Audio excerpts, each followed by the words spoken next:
윤석열 대통령의 국회 시정연설 도중에 본회의장에서 고성과 야유 등을 하지 않기로 여당과 신사협정을 맺었던 민주당은 대신해서 이 회의장 밖에서 침묵 피켓 시위를 벌였습니다. 국정기조 전환을 요구하면서 내년도 예산안도 혹평을 했는데요. 국민의힘은 건전재정 기조를 유지해야 한다면서 윤 대통령에 힘을 보탰습니다. 주목받았던 사전 환담에서 민주당 이재명 대표는 민생이 어렵다면서 정책과 예산의 대대적 전환을 윤 대통령에게 요청했다고 했습니다. 국회 취재기자 연결합니다. 박기환 기자. 네, 국회입니다. 네, 먼저 윤 대통령 시정연설에 대한 여야 반응부터 정리해 주시죠. 네, 윤석열 대통령의 시정 연설을 두고 여야는 크게 엇갈린 평가를 내놨습니다. 먼저 국민의힘 박정하 수석 대변인은 건전 재정 기조로 혈세 낭비를 차단하고 동시에 사회적 약자 복지는 강화됐다며 민생 경제에 방점을 찍었다고 말했습니다. 특히 윤 대통령이 민생 경제의 국가적 위기 앞에 여야 협력을 요청했다면서 오늘 연설이 소통과 협치의 장이 되길 바란다고 덧붙였습니다. 반면 민주당은 국민의 고단한 삶에 대한 공감과 대안은 찾아볼 수 없는 맹탕 연설이었다고 비난했습니다. 윤영덕 원내대변인은 R&D 등 미래를 준비하는 필수 예산 삭감은 공약 파기 수준의 묻지마 삭감에 불과했다면서 마구잡이 삭감으로 점철된 정부 예산안에 국민의 미래는 없었다고 지적했습니다. 그러면서 민주당은 국민과 국가의 미래를 포기한 예산안에는 조금의 양해도 할 수 없다고 강조했습니다. 시정연설에 앞서 윤 대통령과 오부 요인, 여야 대표의 사전 환담에도 관심이 쏠렸는데요. 일단 공개된 차담회에서는 윤 대통령이 이 대표와 악수하며 오랜만이라고 짧게 말을 건네는 정도만 포착이 됐습니다. 다만 비공개 차담회에서는 윤석열 대통령이 먼저 민생 경제 상황이 심각하다는 이야기를 꺼낸 것으로 알려졌습니다.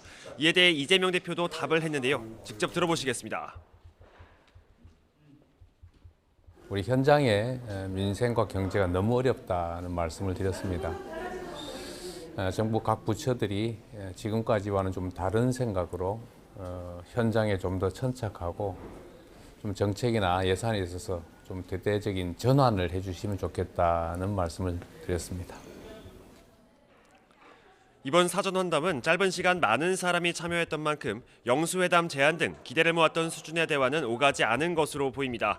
연설이 진행된 본회의장에선 고성과 야유, 보이콧을 하지 말자는 여야 간 신사협정에 따라 민주당 의원들도 모두 자리를 지켰습니다.